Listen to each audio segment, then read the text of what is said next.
వైకుంఠపురంబులో నగరిలో ఆమూల సౌధంబుదాపలమందారవనాంతరామృత సర ప్రాంతేందు కాంతోపలోత్పల పర్యంకరమా వినోదియగు ఆపన్న ప్రసన్నుండు వింవల నాగేంద్రము పాహి పాహియన కుయ్యాలించి సంరంభియై సిరికింజప్పడు శంఖచక్రయుగముంచెదోయి సంధింపడు ఏ పరివారంబును జీరడు అభ్రగవతింబన్నింపడు ఆకర్ణికాంతారధమెల్లము చక్కనొత్తడు వివాద ప్రోత్థిత శ్రీకుచో పరిచలాంచలమైన వీడడు గజ ప్రాణావనోత్సాహియై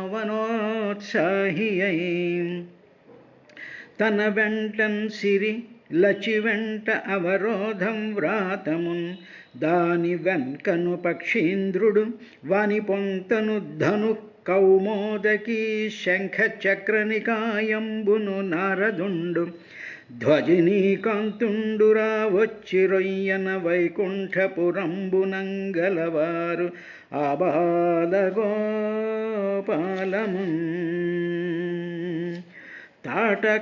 తాటంకాచలనంబుతో భుజనటద్ధమ్మిల్లబందంబుతో షాటీముక్తకుచంబుతో అధృఢ చంచత్కాంతితో శీర్ణలలాటాలేపముతో మనోహరకరాలగ్నోత్తరీయంబుతో కోటీందు ప్రభతో ఉరోజభర సంకోద్వలగ్నంబుతో అడిగెదనని కడువడిజను అడిగినద్దను మగడు నుడగడని నడయుడగన్ వెడవెడ సిడిముడి తడబడ నడుగిడదు జడిమ నడుగిడు నడలన్ విను వీధించను దేరగాంచిరమరల్ విష్ణున్ సురారాతి జీవన సంపత్తి నిరాకరిష్ణు కరుణావర్ధిష్ణు యోగీంద్ర హృద్వనవరితిష్ణు సహిష్ణు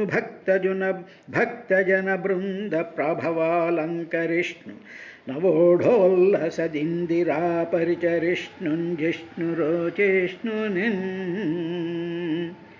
కరుణాస్ చనుదంచన్ ఘనుడల్లవాడే హరిపజ్జంగంటిరే లక్ష్మి శంఖనినాదంబదే చక్రమల్లదే భుజంగధ్వంసియున్వాడే క్రన్నననే తెంచెనటంచు వేల్పులు నమో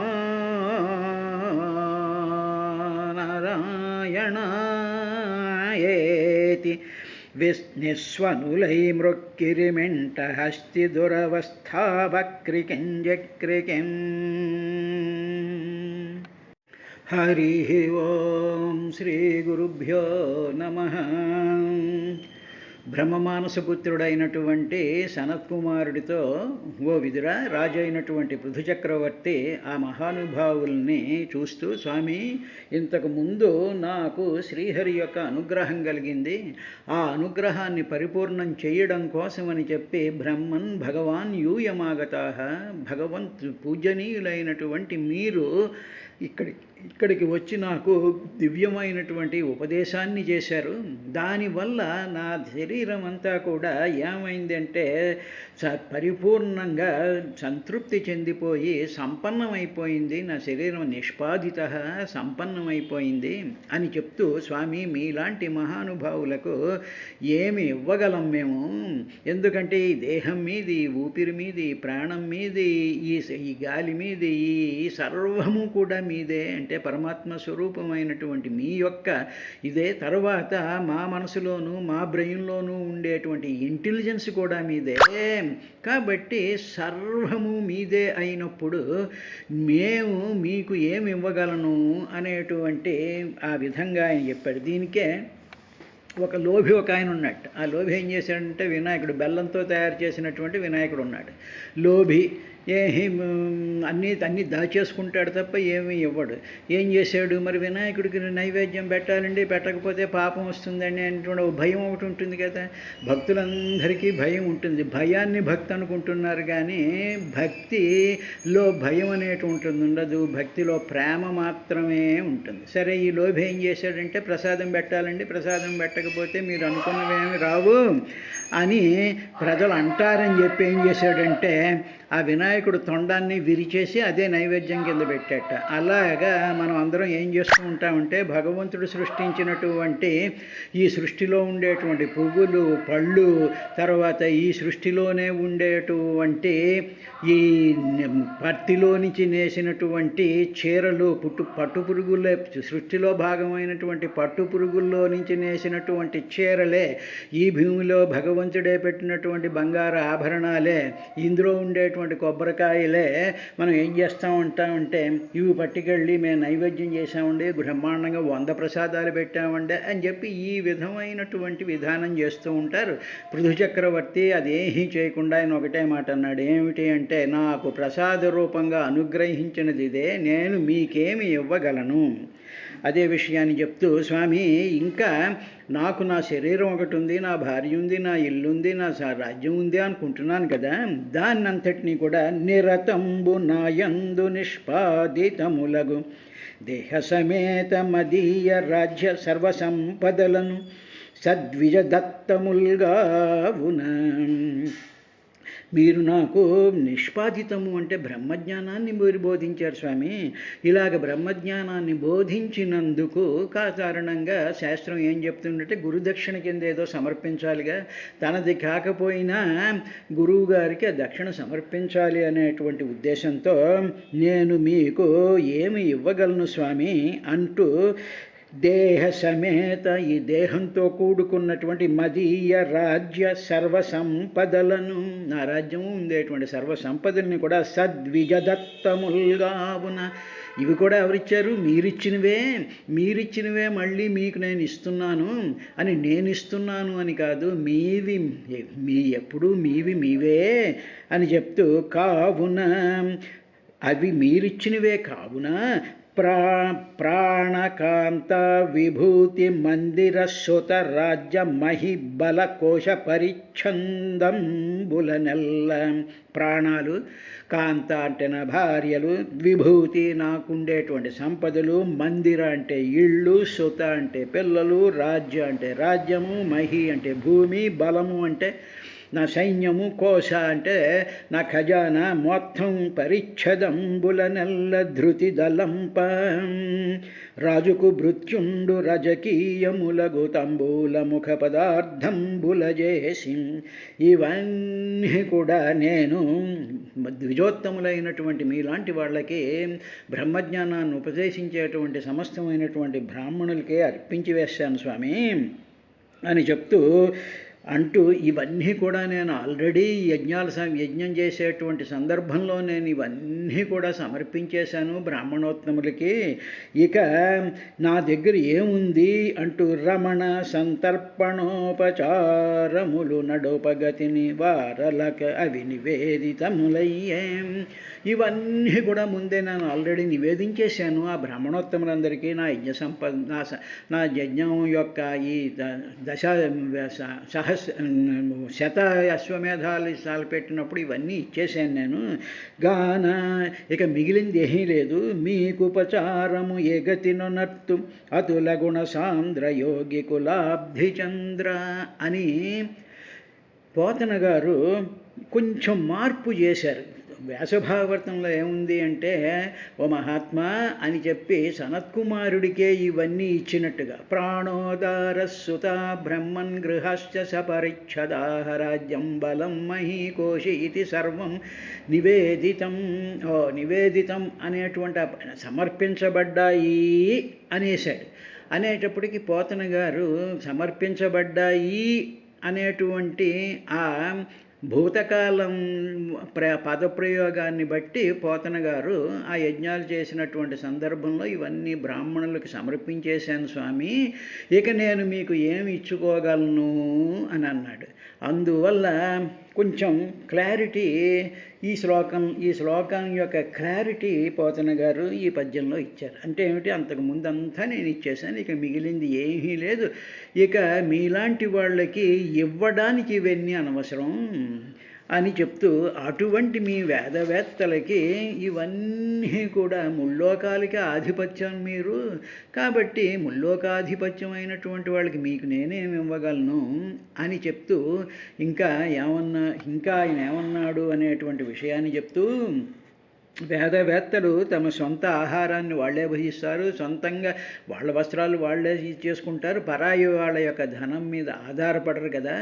కానీ క్షత్రియులైనటువంటి వాళ్ళము, క్షత్రియాదయ, బ్రాహ్మణ క్షత్రియ వైశ్య శూద్ర మొత్తం సమస్తమైనటువంటి మానవ జాతి అంతా కూడా ఈ సృష్టిలో ఉండేటువంటి భోగాలు అనుభవిస్తున్నారు అంటే కారణం మీలాంటి మహాత్ముల యొక్క ఆ అనుగ్రహం చేత మేము ఇంతా కూడా పనిచేస్తున్నాము అని చెప్పిన తరువాత 47వ శ్లోకంలో పృథు చక్రవర్తి ఇలా అన్నాడు. యైరీదృశీ భగవతో గతిరాత్మవాద ఏకాంతతో నిగమిభిః ప్రతిపాదితానః తుష్యంత్వద్భ్రకరుణా స్వకృతేన నిత్యం కో నామ తత్ప్రతికరోతి వినోదపాత్రం. తరువాత ఏకాంతత అంటే చాలా నిశ్చయంగా డెఫినెట్లీ నిగమములు అంటే వేదములు, అది తెలిసినటువంటి వేదవేత్తలకు మీ చేత ఆత్మవాదే అంటే ఆత్మకు సంబంధించినటువంటి ఆ విద్యను, ఆత్మవాదే అంటే దానికి సంబంధించినటువంటి ఆ విచారాన్ని అంటే ఆత్మవిచారము, తత్వవిచారము అనేటువంటిది మీ చేత భగవానునికి సంబంధించినటువంటి ఆ ఆత్మవిచారం అంతటినీ కూడా ఈ విధంగా దాని యొక్క తత్వాన్ని ఆ తత్వాన్ని మాకు ప్రతిపాదిత నిరూపించారు స్వామి. మీ నలుగురు వచ్చి నాకు ఆ ఆత్మతత్వాన్ని, భగవత్ సంబంధమైనటువంటి సత్యమైనటువంటి ధర్మమైనటువంటి నిత్యమైనటువంటి అనంతమైనటువంటి నిత్యశుద్ధ బుద్ధముక్త స్వభావమైనటువంటి ఆ పరమాత్మ యొక్క చైతన్య ప్రకాశాన్ని అంతటినీ కూడా నా దేహంలో నింపేశారు. అటువంటి విధంగా మీరు నాకు ఉపదేశం చేశారు.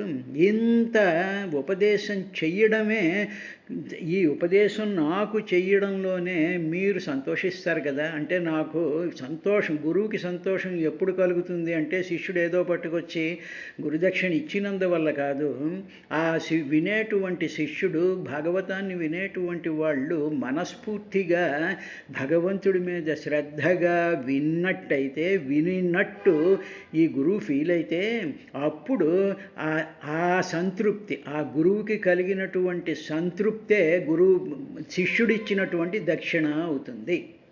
అందువల్ల చాలా ఏ విధమైనటువంటి శ్రద్ధ లేకుండా ఏదో వినాలి కాబట్టి, వినాలని వెళ్ళాం కాబట్టి, కూర్చోవాలని కూర్చున్నాం కాబట్టి, ఇటు అటు చూస్తూ ఉండాలి కాబట్టి ఇటువంటి అశ్రద్ధపూర్వకంగా వినకూడదు. అందుకనే భగవద్గీతలో చెప్తాడన్నమాట, శ్రద్ధావాన్ లభతే జ్ఞానం అన్నాడు. అశ్రద్ధగా ఉండేటువంటి వాడికి సంశయాత్మకుడు అవుతాడు, వాడు వినాశకః అంటాడు తర్వాత శ్లోకంలో. కాబట్టి వినేటువంటి వాడి యొక్క శ్రద్ధను బట్టియే ఆ గురువుకి ఆ సంతోషం కలుగుతుంది. అదే ఉపకారం కింద గురువుగారు స్వీకరిస్తారు కదా అని చెప్తూ ఆయన ఏమన్నాడంటే, నిత్యం సర్వకాలాలలోనూ కూడా అభద్రకరుణాః, మిక్కిలి దయాళువులు మీరు. ఎందుకంటే ఈ జ్ఞానం కావాలి అని పరితపించేటువంటి వాళ్ళ కోసం మీరు చాలా దయతో సిద్ధలోకాల నుంచి నా దగ్గరికి వచ్చారు. మీరు వచ్చినటువంటి మీరు స్వకృతేన మీరు చేశారు నాకు ఉపకారం. అంటే ఈ జ్ఞానబోధ చేసినటువంటి ఉపకారమే మీకు తుష్యంతి సంతోషిస్తారు. ఎందుకంటే ఓ పృథు చక్రవర్తి బాగా విన్నాడు, చాలా సంతోషించాడు, తాన్ని అనుభవంలోకి తెచ్చుకున్నాడు, దాన్ని ఆనందిస్తున్నాడు. ఇంతకన్నా ఏం కావాలి, ఇదే ఉపకారము అన్నాడు. అంటే ఉదాహరణకి పిల్లవాడికి ఏదైనా మనం కొనిచ్చామనుకోండి, ఆ పిల్లవాడు సంతోషించి ఆ పిల్లవాడు అబ్బా ఎంత బాగుందో అని చెప్పి దాన్ని ఎంజాయ్ చేస్తూ ఉన్నప్పుడు అప్పుడు తెచ్చినటువంటి తాతగారికి అదే ఉపకారం. ఇంకా పిల్లవాడు థ్యాంక్స్ చెప్పక్కర్లేదు, లేకపోతే తాత నువ్వు చాలా గొప్పవాడివి, నాకు ఇది ఇచ్చావు అది ఇచ్చావు అని పిల్లవాడు అనక్కర్లేదు. వాడు సంతోషిస్తూ ఉంటేనే చాలు ఈ తాతగారికి ఎంతో ఆనందం కలిగిపోతుంది. ఆ పిల్లాడు ఏదో చాక్లెటో ఏదో ఇవ్వాల్సిన పని, వాడు థ్యాంక్స్ చెప్పక్కర్లేదు. వాడి సంతోషమే వీళ్ళకి ఉపకారం చేసినట్టు, తాతగారికి ఉపకారం చేసినట్టు అవుతుంది. కాబట్టి అదే విషయాన్ని చేస్తే అదభ్ర కరుణ స్వకృతేన తుష్యంతు, మీకుండేటువంటి అపార కరుణ వల్ల మీరు చాలా సంతోషించారు స్వామి. అందువల్ల నేను ఏం చేయగలనంటే ఉదపాత్రం వినా, 2 చేతులు ఇలా దోసిలు పట్టి మీకు ఈ నమస్కారం పెట్టడమే తప్ప, దోసిలతో నమస్కారం ఇలా పెట్టి మీ నుంచి ఏదో అనుగ్రహం కావాలి అని చెప్పి దోసిలి ఒగ్గి నిలబడడమే నేను చేయగలిగినటువంటి గురుదక్షిణ స్వామి మీకు అంటూ ఒకవేళ మేము ఉపకారం చేసేస్తాము అని ఎవరైనా అనుకున్నట్లయితే, కహ నామ ఎవడైనా తత్తే దానికి ప్రత్యుపకారం చేయడం. ఒకవేళ మేము గురువుగారులకు ప్రత్యుపకారం చేసి మేము యాపిల్ పళ్ళు పట్టుకెళ్ళాం, పువ్వులు పట్టుకెళ్ళాం, దండలు పట్టుకెళ్ళాం, ఓ బ్రహ్మాండం మా గురువుగారు చేసినటువంటి ఉపదేశానికి మేము ఎన్ని పట్టుకెళ్ళాము అనేటువంటి అహంకారంతో కూడుకున్నటువంటి వాడు ఏమవుతాడో భాగవతం చెప్పింది. వినోదపాత్రం పరిహాసభాజనుడగువాడు. అంటే వాడిని చూసి అందరూ నవ్వుతారనమాట. వీడేదో పెద్ద గురువుగారికి వీడి పట్టుకెళ్ళేవో ఇచ్చేసేసేస్తే నేను గురువుగారికి చాలా పెద్ద ఉపకారం చేసేసాను అనుకుంటాడు. అటువంటి వాడు వేళాకోళం చేయబడతాడు. వినోదపాత్రం, వాడు వినోదపాత్రుడైపోతాడు. చూసారా సినిమాల్లో జోకర్ ఎందుకు వస్తుంటాడంటే వినోదం పండించడానికి వస్తూ ఉంటాడు. అలాగా సాధారణమైనటువంటి మానవులందరూ కూడా ఇటువంటి వినోద పాత్రలు అవుతారు. గురువుగారులకి, మహానుభావులకి మనం ఏమిటి ఇవ్వగలం? 2 చేతులు ఒగ్గి ఆ దీనులం మేము, మీ అనుగ్రహం కావాలి స్వామి అని చెప్పి 2 చేతులు జోడించడం తప్ప ఎవడు చేయగలడు? ఒకవేళ అలాగా కోనామ తత్ ప్రతికరోతి వినోదపాత్రం, మీకేదో ప్రత్యుపకారం చెయ్యాలి అని తత్ ప్రతికరోతి అంటే ఇన్ రిటర్న్ గిఫ్ట్ అనమాట. మీరు నాకు అనుగ్రహం ఇచ్చారు కాబట్టి మీకు పళ్ళు పువ్వులు అవి పట్టుకొచ్చి ఇస్తున్నాం అని ఆ రిటర్న్ గిఫ్ట్ చేసేటువంటి వాడు వినోదపాత్రం పరిహాసభాజనుడు అవుతాడు. వాడిని ఆ దేవలోకాల్లో ఉండేటువంటి వాళ్ళు, మహాభక్తులైనటువంటి వాళ్ళు ఆ మహానుభావుడికే పరిహాసభాజనుడు అవుతాడు. వీడు నాకు ఇచ్చేదేమిటి అనుకుంటాడు. అందువల్ల ఇవ్వాల్సినటువంటిది ఏమిటి అంటే ఉదపాత్రం వినా దోసిలి ఒగ్గి ఇవ్వాలి. దోసిలి ఇలా పెట్టాము అంటే దోసిలి ఆకారం ఎలా ఉంటుందంటే హృదయాకారంలో ఉంటుంది, గమనించుకోండి. అంటే ఏమిటన్నమాట, దోసిలి ఒగ్గడమే నా హృదయమే ప్రత్యుపకారం స్వామి మీకు, అంతే తప్ప పళ్ళు పువ్వులు కొబ్బరికాయలు ఆకులు తర్వాత ఏవో డబ్బులు ఇవన్నీ ఏమిటండి? మరి శాస్త్రం ఏం చెప్పింది? గుడి మీద చిన్నపిల్లల దగ్గరికి వెళ్ళినా పెద్దవాళ్ళ దగ్గరికి వెళ్ళినా వాళ్ళకేవో పళ్ళో ఫలమో పట్టుకెళ్ళి ఇవ్వాలి కదా, శాస్త్రం కదా అంది.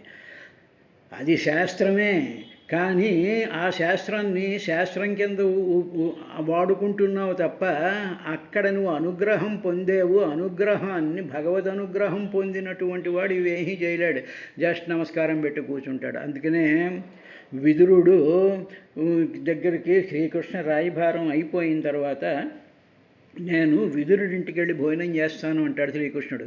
దుర్యోధనుడు బ్రహ్మాండమైనటువంటి డిన్నర్ అరేంజ్ చేస్తే నీలాంటి పాపిష్టి వాడి ఇంట్లో నేను డిన్నర్లు చేయను నేను అని చెప్పి ఆ నదికి అవతల చిన్న కుటీరంలో ఉండేటువంటి విదురుడు ఆయన భార్య పేరు సులభ వాళ్ళ ఇంటికి వెళ్తాడు. వెళ్ళేటప్పుడు వాళ్ళ ఇంట్లో ఏమీ ఉండదు, ఎందుకంటే రాజ్య సంపదలన్నీ వదిలేసి వచ్చేసాడు కదా ఆయన. ఏమీ ఉండదు, ఆ కృష్ణుడు విగ్రహం పెట్టుకుని నిరంతరం వాళ్ళు అలా పూజ చేసుకుంటూనే ఉంటారు. అలాంటి సందర్భంలో ఇంట్లో ఉండేటువంటి శ్రీకృష్ణుడు రాగానే గబగబా పీట వేసి కూర్చోబెట్టి ఆవిడ ఏం చేస్తుంది అంటే అరటిపండు అలాగ శ్రీకృష్ణుని చూస్తూ అరటిపండుని ఒలుస్తూ అరటిపండుని బయట పారేసి ఆ తొక్కలు ఇస్తుంది. ఆ తొక్కలు ఇచ్చేటప్పుడు ఆ తొక్కలు తినే అబ్బాయి ఎంత బాగుందో అనుకుంటాడు ఆయన. అది భగవంతుడు సంతోషిస్తాడు, ఇవి వీడిచ్చేడు అని సంతోషిస్తాడు. అంతే తప్ప మేము ఇంత ఆర్భాటంగా చేసాము అనేటువంటి దానికి మహాత్ములు కానీ భగవంతుడు కానీ సంతోషిస్తాడు అనుకోవడం అంటే అది పరిహాసభాజనమే అవుతుంది. వినోద పాత్రం కో నామ తత్ ప్రతికరోతి వినోద పాత్రం. అన్నాడు. ఇది అయిన తర్వాత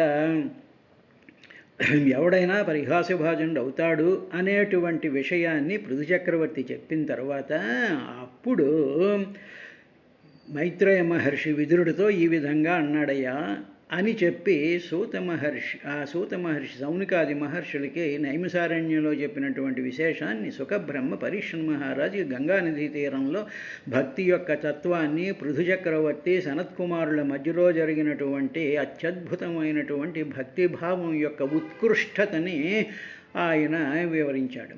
ఇక్కడ చెప్పేటప్పటికి ఏమండి భక్తే ఫైనల్గా అన్నారు కదా, అంతకుముందు యమనియమాదులు చేయమన్నారు కదా, అవి చేయమన్నారు కదా, ఇవి చేయమన్నారు కదా, మరి భక్తే చేస్తే చాలు అంటే ఏమిటి అంటే ఎప్పుడైతే భగవంతుడి మీద భక్తి మనకు కుదురుతుందో, భగవంతుడు కావాలి అని మనం ఎప్పుడైతే అనుకుంటామో మనస్ఫూర్తిగా శ్రద్ధగా పరిపూర్ణమైనటువంటి హృదయంతో భగవంతుడు పాదాలు కావాలి అని ఎప్పుడైతే మనం అనుకుంటామో యమనియమాదులు సర్వసంపదలు వాటంతట అవే వచ్చి మన గుమ్మం దగ్గర నిలబడతాయి. ఇప్పుడు మనకి ఆ హృదయం లేనప్పుడు, ఆ సిన్సియారిటీ లేనప్పుడు, ఆ శ్రద్ధ లేనప్పుడు ఏదో ఆర్భాటానికో అతిశయానికో ఏదో 10 మంది మెచ్చుకుంటారో అనుకునేటువంటి విధంగా భక్తి చేద్దాము అనుకునేటువంటి వాళ్ళకి మాత్రం యమనియమాదులు పాటించాలి, శాస్త్రం చెప్పినటువంటి విధానాలు పాటించాలి, శుచిగా ఉండాలి, శుభ్రంగా ఉండాలి, నైవేద్యాలు పెట్టాలి, ఇవన్నీ చెయ్యాలి. ఇవన్నీ చేస్తేనే చిత్తశుద్ధి జరిగితే అప్పుడు ఆ చిత్తంలో భగవంతుడి మీద భక్తి కలుగుతుంది. కానీ మహాభక్తులైనటువంటి వాళ్ళకి వాళ్ళ భక్తితో పరిపూర్ణంగా నిండిపోయినటువంటి వాళ్ళ గుమ్మం దగ్గరికే యమనియమాదులు, ఇంద్రియ నిగ్రహాలు, తర్వాత సమస్తమైనటువంటి సంపదలు, సిద్ధులు అవన్నీ గుమ్మం దగ్గరికి వచ్చి అవే నిలబడతాయి. కాబట్టి మనం ఏ స్టేట్లో ఉన్నాము అని మనం ఆలోచించుకుని అప్పుడు యమనియమాదుల్ని పాటించి ఈ రెండిటి యొక్క కాంబినేషన్తోనూ మనిషి యొక్క జీవితం వెళ్ళాలి అని చెప్పి ఈ కథ చెప్పిన తర్వాత మైత్రేయ మహర్షి ఏమన్నాడు అంటే మైత్రేయ ఉవాచ త ఆత్మయోగపతయ ఆదిరాజేన పూజితాః శీలం తదీయం శంసంతః ఖే అభూవన్మిషతాం నృణాం. ఆత్మయోగపతయః ఆత్మజ్ఞానులలో చాలా శ్రేష్ఠులైనటువంటి ఆ మహామునులు ఉన్నారే, ఆ నలుగురు సనత్కుమారుడు, సనత్సుజాతుడు, సనక సనందాదులు ఉన్నారే, ఈ నలుగురు కూడా ఆదిరాజేన పూజితాః. ఇలాగా వాళ్ళ నలుగురిని కూడా ఈ అనుగ్రహం పొందిన తరువాత వాళ్ళని చాలా శ్రద్ధగా భక్తితో కన్నీటితో ఆ నలుగురు మహానుభావుల్ని కూడా పూజితాః పూజించిన తర్వాత అప్పుడు వాళ్ళు తదీయం ఆ పృథు చక్రవర్తికి సంబంధించిన శీలం శంసతః ఆ పృథు చక్రవర్తి యొక్క శీలాన్ని, ఆయన యొక్క గుణాన్ని, ఆయన యొక్క సంస్కారాన్ని, ఆయన యొక్క బుద్ధిని, ఆయన యొక్క శ్రద్ధని కూడా శీలం అంటే ఇది శీలం అంటే సంస్కారం ఉండాలి, బుద్ధి ఉండాలి, మంచితనం ఉండాలి, అపకారం చేయనటువంటి గుణం ఉండాలి, మృదువైనటువంటి సంభాషణ ఉండాలి, పవిత్రమైనటువంటి భావాలు హృదయంలో ఉండేటువంటి ఆ టోటల్ ఆస్పెక్ట్ని శీలం అంటారు. ఆ శీలాన్ని శంసంతః వాళ్ళు కొనియాడారు. అంటే మహాత్ములు ఏం కొనియాడతారు అంటే మనం పట్టుకెళ్ళినటువంటి పళ్ళు, పూలు, దండలు, డబ్బులు వీటిల్ని కొనియాడరు వాళ్ళు. మనలో ఉండేటువంటి శ్రద్ధ, మనలో ఉండేటువంటి మంచితనం, మనలో ఉండేటువంటి భక్తి భావన, మన యొక్క ఆలోచనలు, మన యొక్క కంఠం, మన ఆలోచన, మన స్థితి భగవన్మయంగా ఉంటే అప్పుడు శంసంతః అటువంటి మహానుభావులు కొనియాడతారు అని మైత్రేయుడు చెప్తూ, అలాగా ఆ పృథు చక్రవర్తిని వీళ్ళందరూ కూడా సంతోషించి పొగిడి నృణాం మిషతాం ఖే అభూవన్. వెంటనే అక్కడ ఉండేటువంటి జనులందరూ ఇలా చూస్తూ ఉండగా నృణాం జనులు మిషతాం ఇలా చూస్తూ ఉండగా, ఇలా చూస్తున్నట్టు జనులందరూ ఇదంతా చూస్తూ ఉండేటప్పుడు ఖే ఆకాశంలోకి అభువన్ ఉండిరి. అంటే ఎలాగైతే ఆకాశంలోంచి వచ్చారో అదే విధంగా ఆకాశంలోకి వాళ్ళు వెళ్ళిపోయారయ్యా విదురా అని చెప్పిన తర్వాత వైన్యస్తు ధుర్యో మహతాం సంసిత్యాధ్యాత్మశిక్షయా ఆప్తకామమివాత్మానం మేనాత్మన్యవస్థితః. అప్పుడు ఈ వేనపుత్రుడు, ఈయన వేణుడి యొక్క కుమారుడిగా పృథు చక్రవర్తి, ఆ దక్షిణ హస్తాన్ని మధించగా పుట్టినటువంటి ఈ పృథు చక్రవర్తి పృథువు మొత్తం ఆ కాలంలో ఉండేటువంటి మహానుభావం గొప్పవాళ్ళందరిలో కూడా చాలా గొప్పవాడైనటువంటి వాడైన అప్పుడు ఆయనకి హరి యొక్క దర్శనం జరిగింది. 99 అశ్వమేధ యాగాలు చేశాడు. తనకి సంబంధించినటువంటి సమస్తమైనటువంటి సంపదలు అన్నిటినీ కూడా విప్రోత్తములకి ఆయన త్యాగం చేసేసాడు, దానం చేసేసాడు. తర్వాత తన మనసంతా కూడా పరిప్లూతం అయిపోయింది వాళ్ళ యొక్క ఆ మహత్తరమైనటువంటి ఉపదేశ పరంపరలతో. అలాంటి పరిస్థితిలో అటువంటి జ్ఞానం కలిగినటువంటి మనసు ఎలా ఉంటుంది అంటే తన స్వరూపమందు నిశ్చలమైపోయాడు. అంటే తానెవరు, తాను పరబ్రహ్మస్వరూపమైన అహం బ్రహ్మాస్మి అనేటువంటి ఆ జ్ఞానస్వరూపంలో ఈ పృథు చక్రవర్తి యొక్క మనస్సుతో ఆ మనస్సంతా కూడా దానితో నిండిపోయి ఉందయ్యా. అలాగా నిండిపోయినటువంటి తాను ఆహా నా సమస్తమైనటువంటి కోరికలు అన్నీ కూడా తీరిపోయాయి, పరిపూర్ణమైనటువంటి కామం కలిగినటువంటి వాడినయ్యి జీవన్ముక్తుడయ్యాను అని భావించాడు. అంటే జీవించి ఉండి కూడా మనిషి బతుకుతూ కూడా ముక్తం, ఏ బంధాల నుంచి కూడా బంధాల యొక్క బాధల్లో లేకుండా ఏ దానితోనూ కూడా లింకు లేకుండా బతికేటువంటి లక్షణం కలిగినటువంటి వాడయ్యాడో. అది ఎప్పుడు జరుగుతుందంటే భగవంతుడి యొక్క ధ్యానం వచ్చినప్పుడు మాత్రమే జరుగుతుందా. రేపటి కార్యక్రమంలో ఏం జరిగింది అనేటువంటి విశేషాన్ని చూద్దాం.